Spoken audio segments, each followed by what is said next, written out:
Au début de mon aventure chez Brigade, j'étais en période d'essai et j'ai eu un entretien avec une candidate pour un rôle de Customer Success.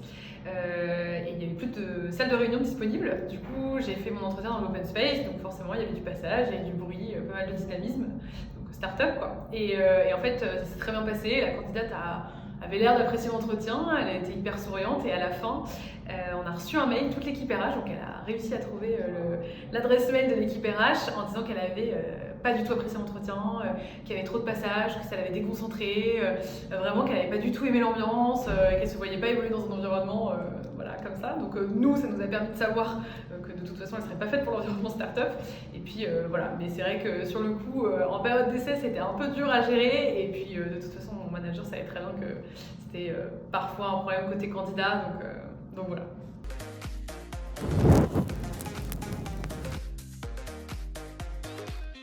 Diane, je suis Lead Talent Acquisition chez Brigade depuis septembre 2021. Donc je suis arrivée, on était une équipe en tout de 65 personnes. Aujourd'hui, on est plus de 125. On sera à peu près 150 en juin et on espère 200 en décembre. Donc voilà, je suis ravie de faire partie de l'aventure Brigade depuis tout ce temps-là. Alors, le premier, c'est qu'un CV ne doit jamais dépasser une page. Je suis pas trop d'accord avec ça, qu'avoir un trou dans un CV, ça fait très négatif, c'est hyper négatif.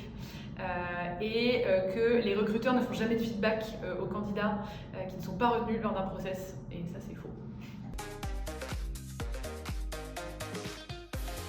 Tutoiement du coup chez Brigade, en tout cas en interne, et quand j'étais en cabinet par contre c'était plus vouvoiement parce que j'avais une partie client et une partie candidat, donc je m'adaptais en fonction de la seniorité des profils, mais je préfère le tutoiement, on est beaucoup plus à l'aise directement et le candidat se sent mieux.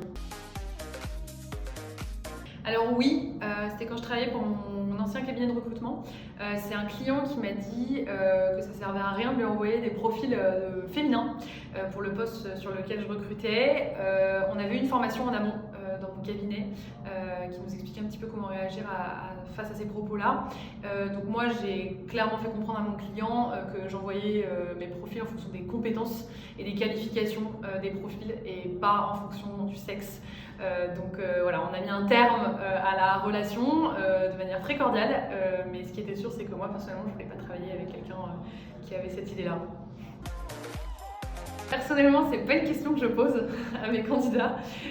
Moi, je m'attarde plutôt sur les hobbies. En fait, sur les CV, je trouve que c'est beaucoup plus pertinent. Et du coup, ça permet de déceler des traits de personnalité et de caractère de chacun, donc des qualités et des défauts, mais en passant de manière un petit peu plus subtile, plutôt que de dire 3 qualités, 3 défauts. C'est vu et revu, donc je le fais pas. LinkedIn, sans hésiter. Je pense qu'on a mauvaise réputation parce qu'on est un peu considérés comme les méchants magiciens quand on dit à un candidat qui ne poursuit pas le process de recrutement. Donc pour les candidats, on a vraiment leur vie entre nos mains et la suite de leur carrière, alors que pas du tout. On est plein de recruteurs, on est plein de boîtes, donc du coup chacun trouve chaussure à son pied dans n'importe quelle boîte. Alors moi j'ai connu l'approche téléphonique en cabinet avec vraiment le téléphone et puis après on est passé au casque et là depuis que je suis chez Brigade je suis beaucoup plus sur l'approche par mail, alors approche LinkedIn plutôt, donc avec en fait mon lien Calendly avec mes disponibilités, comme ça le candidat perd pas son temps à revenir vers moi, il prend juste un slot Calendly et on se rencontre directement, c'est beaucoup plus simple.